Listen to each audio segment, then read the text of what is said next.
آپ یہ نہیں سمجھے 3 دن کا کربلا، نہیں 3 دن کا کربلا، یہ مشکلیں ہیں، یہ مصیبتیں اٹھائی ان لوگوں. یہ جو ہے نا کہ کربلا کے بعد لبوں پہ مسکراہٹ نہیں آئی. کیوں نہیں آئی؟ کوئی چھوٹا موٹا واقعہ نہیں تھا. 35 دن تک کوفہ کے دارالامارت میں قید رہے.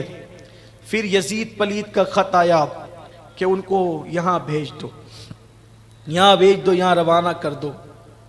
اب وہ 5000 سپاہ کے ساتھ، سپاہیوں کے ساتھ، اب یہ معاذ اللہ جنہیں وہ قیدی کہہ رہے تھے اس قافلے کو کوفہ سے ملک شام دمشق، جسے دمشق بھی کہتے ہیں، دمشق روانہ کیا گیا.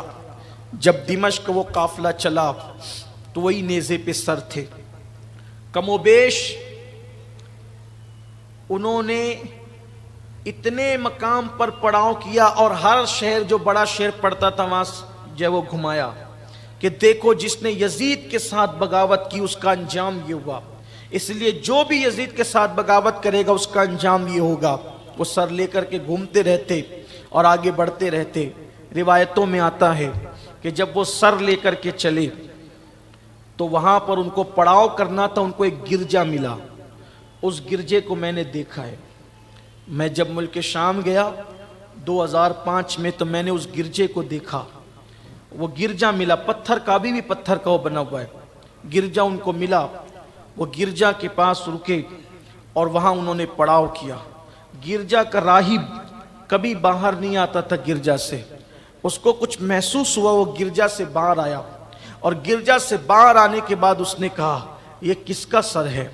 تو کہا یہ ہمارے نبی کے نواسے کا سر ہے. یہ کون لوگ ہیں؟ کہا یہ سیدانیاں ہیں. تو اس نے کہا تم کون لوگ ہو؟ کہا کہ انہوں نے بغاوت کی، معاذ اللہ ہم نے قتل کر دیا. کہا کہ کیسے لوگ ہو تم نے اپنے نبی کے بیٹے کا سر قلم کر دیا اور ان کی گھر والوں کو یہ انجام کیا تم نے. پھر اس راہب نے کہا دیکھو میری پوری زندگی کی کمائی 10,000 درہم ہے. پوری زندگی میں نے اتنا کمایا، یہ سب تمہیں دیتا ہوں. ایک رات کے لیے یہ سر مجھے دے دو، ایک رات کے لیے یہ سر مجھے دے دو اور ان سیدانیوں کی مجھے خدمت کا موقع دے دو. انہیں تو پیسے چاہیے تھے، 10,000 مل رہے تھے، 10,000 لے لیے، سر دے دیا. وہ راہب پوری رات اس سر کے سامنے کھڑا رہا، زلفیں صاف کی، گرد و غبار صاف کیا. امام علی مقام کے کٹے ہوئے سر سے اس وقت بھی خون کا اثر تھا، خون کا اثر اس وقت بھی تھا. اس کو پتھر پہ رکھا، وہ پتھر ابھی بھی گرجا میں موجود ہے. اب وہ گرجا نہیں، اب وہ مسجد ہے. تو جب میں گیا تھا تو مسجد ہی تھی، تو اس پتھر پہ رکھا تو اس پہ خون کا اثر تھا. آج بھی خون کا وہ اثر ہے. اور کہا جاتا ہے کہ تقریباً 225 سال تک، کربلا کے واقعے کے بعد 225 سال تک جب بھی یوم عاشورہ آتا وہ خون پھر تازہ ہو جاتا. جب بھی یوم عاشورہ آتا وہ خون پھر تازہ ہو جاتا. لیکن اس کے 225 سال کے بعد پھر وہ کیفیت نہیں دیکھی، لیکن خون کا اثر اب بھی اس پتھر پر موجود ہے. وہ میں نے اپنی آنکھ سے دیکھا ہے، اللہ شاہد ہے کہ ابھی بھی وہ خون نظر آتا ہے. اللہ اکبر. تو پھر اس نے غبار صاف کیا، خوشبو لگائی اور رات بھر کھڑا رہا، دیکھتا رہا انوار اس سر پر کیسے برس رہے ہیں، حتیٰ کہ صبح ہوتے ہوتے اس سر کی برکت سے کلمہ پڑھ کے مسلمان ہو گیا. امام کے کٹے ہوئے سر کی برکت، یعنی کیا اس نے خدمت کی. اس لیے کہ قدرت کو منظور نہیں کہ کوئی اہل بیت کی غلامی کر کے بھی جہنم میں جائے. اللہ نے ایمان کی دولت عطا فرما دی. اس کے بعد پھر وہ وہاں سے نکلے، قافلہ آگے بڑھا. اب اختصار کے ساتھ بات کی جاتی ہے اور اب اتنی ہمت کہاں کہ ہر بات کی جائے، اتنی حوصلہ کہاں ہر بات کی جائے. بس اب آپ کے سامنے یہ سفر کو مکمل کیا جاتا ہے کہ پھر وہ قافلہ آگے بڑھا اور دمشق سے کچھ دور کے فاصلے پر ان کو روکا گیا. اور جب روکا گیا تو ادھر یزید کو خط لکھا گیا کہ قافلہ دمشق کے قریب پہنچ چکا ہے. یزید نے پورا دمشق سجوایا، دمشق سجوایا گیا. جو لوگ یزید کے حمایتی ہیں وہ بھی لکھتے ہیں، انہیں پتا ہے کہ دمشق سجایا گیا. اگر یزید کو دکھ تھا شہادت کا، سجوایا کیوں؟ 700 کرسیاں منگوائی اور راستے پر لگائی تاکہ وہ تماشا دیکھیں اہل بیت کے آنے والے قافلے کا. ڈھول بجائے گئے، نقارے بجائے گئے کہ وہ قافلہ آ رہا ہے. اللہ اکبر.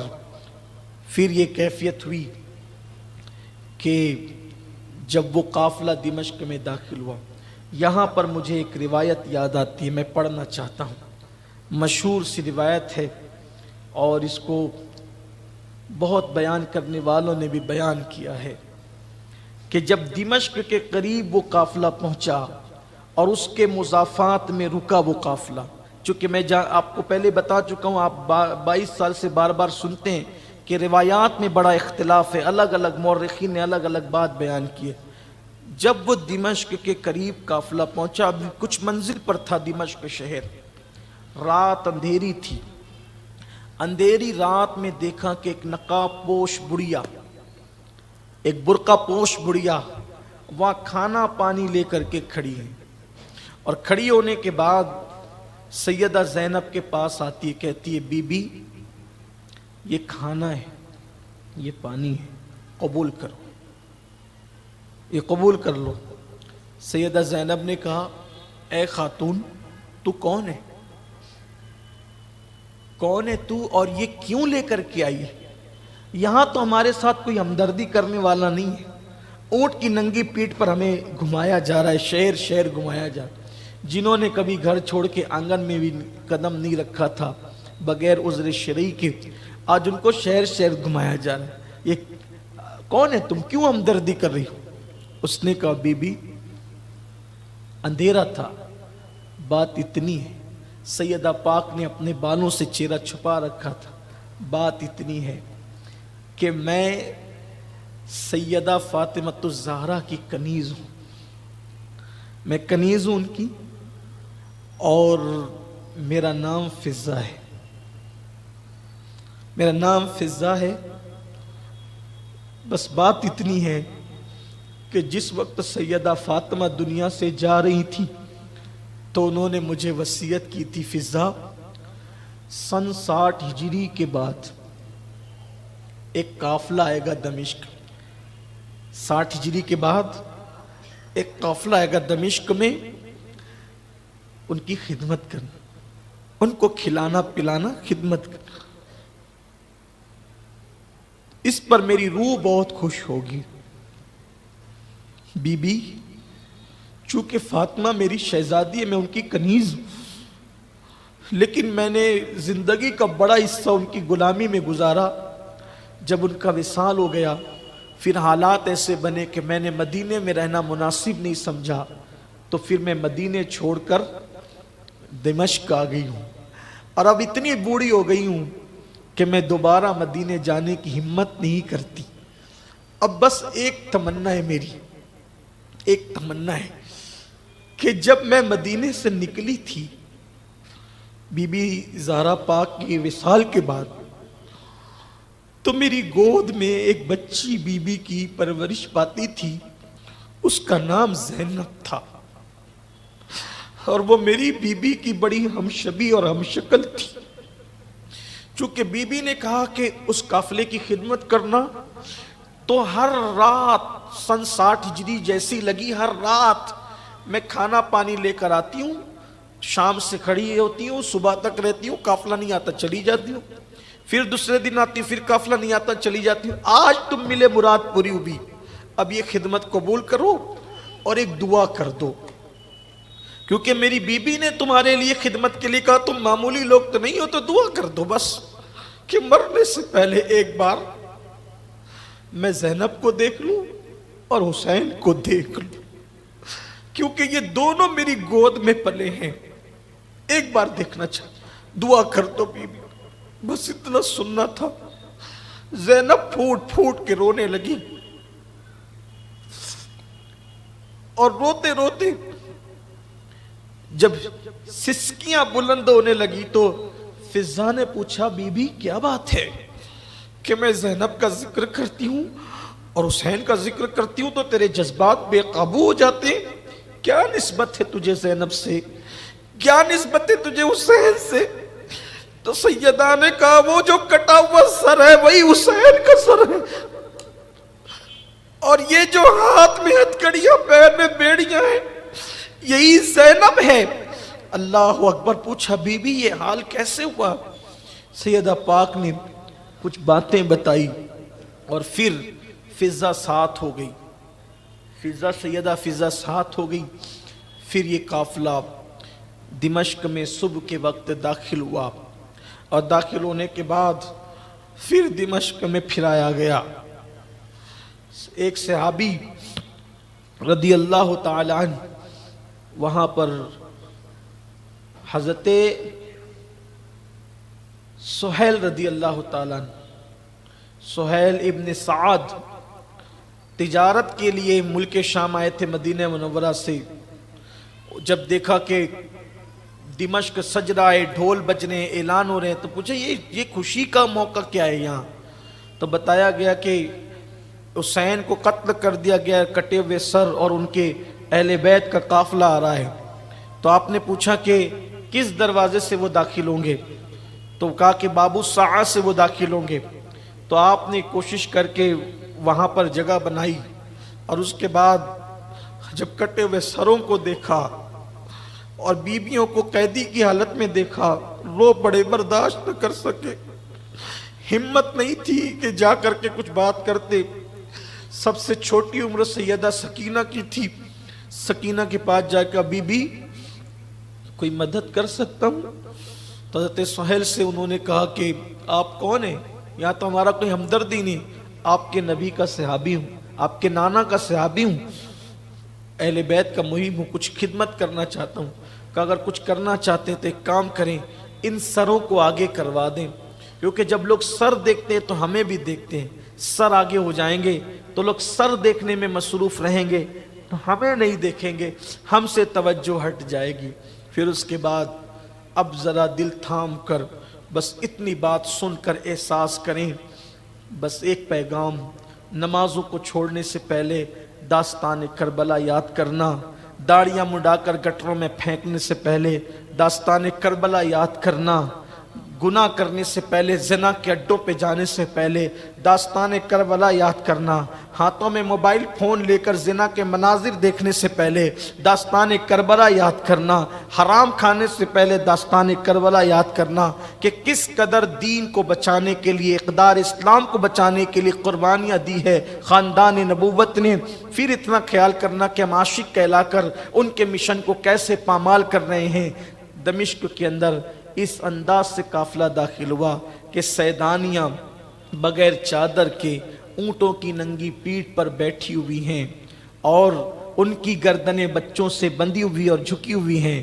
حضرت امام زین العابدین کے گلے میں توق ہے، وہ بھی خاردار توق، پیروں میں بیڑیاں، ہاتھوں میں ہتھکڑیاں ہیں، اور ہاتھ میں اونٹنی کی نکیل ہے، یوں گردن جھکا کر آج وہ چل رہا ہے قیدی کی حیثیت سے، جس کے نانا بابا نے کئی لوگوں کو جہنم کی قید سے نجات عطا کی تھی۔ اس انداز سے وہ قافلہ داخل ہوتا ہے، اور پھر المختصر یزید کے دربار میں آتا ہے۔ یزید کے دربار میں وہ قافلہ آیا، اس وقت یزید شراب پی رہا تھا، قافلے کو دیکھا، دیکھنے کے بعد اس نے شعر پڑھا۔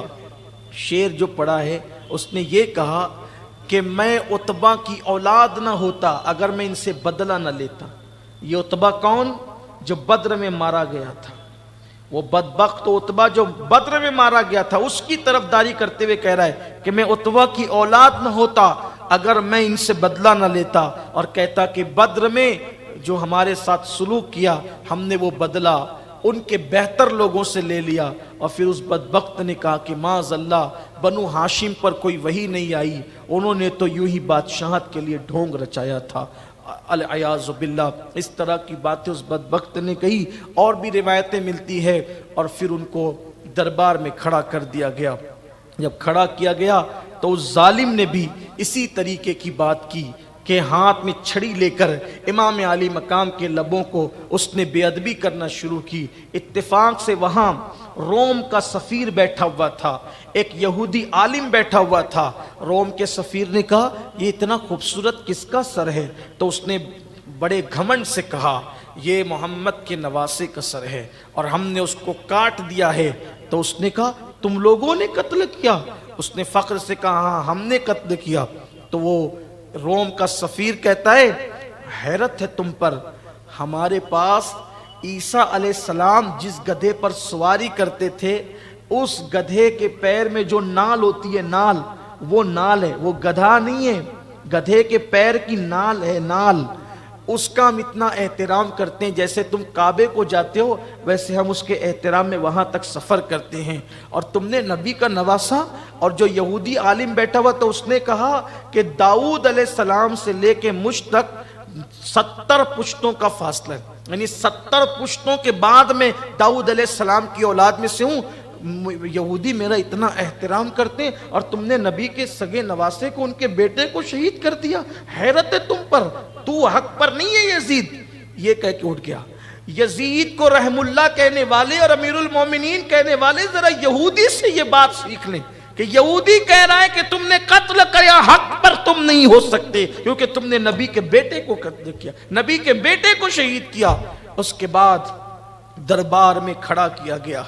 سیدہ زینب نے کہا یزید یہی ہے اسلام تیرا کہ تیری عورتیں تو جن کے نام و نسب کا کوئی ٹھکانہ نہیں وہ پردے میں رہیں اور نبی کی بیٹیاں یوں بے پردہ دربار میں کھڑی رہیں، یوں بے پردہ دربار میں کھڑی رہیں۔ اللہ اکبر۔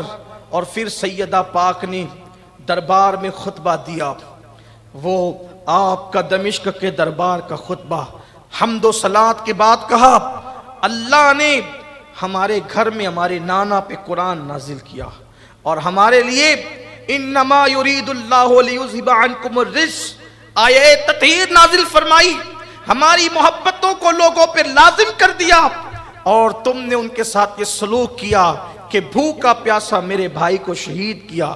آپ نے جس وقت دربار میں خطبہ دینا شروع کیا تو اس وقت پورا دربار رو پڑا، لوگوں پر رقت طاری ہو گئی، یہ کیفیت تھی۔ اور اس کے بعد یزید نے جب دیکھا کہ حالات عجیب ہو سکتے ہیں تو اس نے اپنے مشیر خاص سرجون سے مشورہ کیا اور مشورہ کرنے کے بعد خاندان نبوت کے ان شہزادیوں کو اور یتیم شہزادوں کو دمشق کے قید خانے میں قید کر دیا کہ دیکھیں گے آگے کیا ہوتا ہے، ابھی پہلے ان کو قید کر دو۔ انہیں قید کر دیا گیا۔